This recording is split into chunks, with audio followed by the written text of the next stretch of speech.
நம்ம வந்து இன்றைக்கி பார்க்க போகிறது என்னென்னா ஆந்திரா ஸ்டைல் கார சட்னி பார்க்க போகிறோம். தவாவில் 2 ஸ்பூன் அளவுக்கு கடலெண்ணெய் ஆட் பண்ணிக்கோங்க.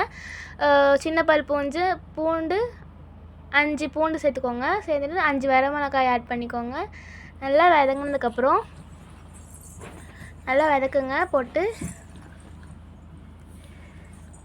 3 மீடியம் சைஸ் வெங்காயத்தை நல்லா அரிஞ்சு ஆட் பண்ணிக்கோங்க.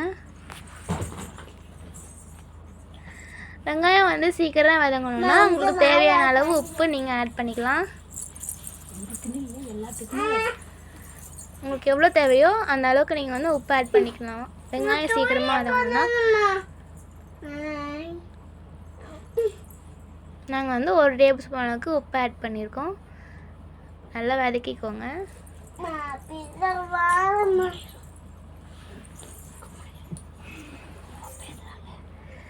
இவன் வந்து ஏபிசிடி சொல்லிட்டு இருந்தான், வீடியோவில் வந்து சொல்லிட்டு இருந்தான். ஆனால் வந்து இந்த வீடியோ வந்து நெக்ஸ்ட் டைம் ஃபுல்லாகவே நாங்கள் வந்து அப்லோட் பண்ணுறோம் கண்டிப்பாக. வெங்காயம் நல்லா வதங்கியிருக்குன்னு நினைக்கிறேன். வெங்காயம் நல்லா வதங்கினதுக்கப்புறம் 3 தக்காளி சின்னதாக அரிஞ்சு ஆட் பண்ணிக்கோங்க. மீடியம் சைஸ் தக்காளி.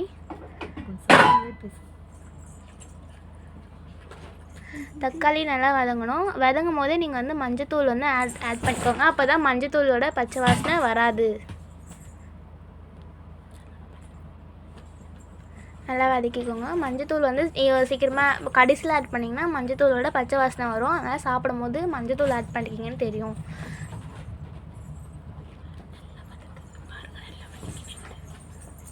வெங்காயம் எந்த அளவுக்கு நல்லா வதங்குதோ அந்த அளவுக்கு சட்னி நல்லா வரும். அதனால்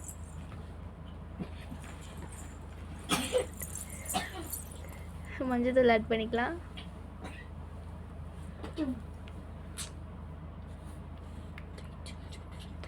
மஞ்சத்தூள் ஆட் பண்ணிக்கிட்டு நல்லா கலரி விட்டுக்கோங்க.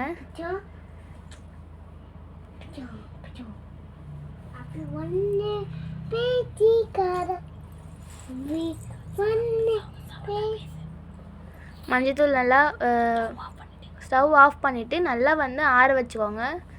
சூடாக அரைச்சா மிக்சியில் வந்து சரியாக அரையாது. அதனால் நல்லா ஆற வச்சுக்கோங்க. இந்த பாருங்கள், குழந்தைங்களுக்கு வந்து நிறைய பூண்டு கொடுங்க. இவர் நல்லா பூண்டு சாப்பிடுவார்னு நினைக்கிறேன். எவ்வளோக்கு பூண்டு அதிகமாக தரீங்களோ பசங்க வயதுக்கு ரொம்ப நல்லது. எப்படி வாயில் எடுத்து போடுறாங்கன்னு. டைஜஷன் ப்ராசஸ் நல்லா நடக்கும் பூண்டு சாப்பிட்டிங்கன்னா. அதனால் குழந்தைங்களுக்கு அதிகமாக பூண்டு கொடுங்க, நல்லது. அப்போ வந்து மிக்சியில் வந்து ஆட் பண்ணி அரைச்சிக்கலாம். நல்லா நெய்யாக அரைச்சிக்கோங்க. இப்போ வந்து ஒரு சின்ன கடாயில் நல்லெண்ணெய் ஆட் பண்ணி கடுகு போட்டுக்கோங்க. 2 ஸ்பூன் அளவுக்கு. சீரகம் போட்டுக்கலாம் கொஞ்சோண்டு.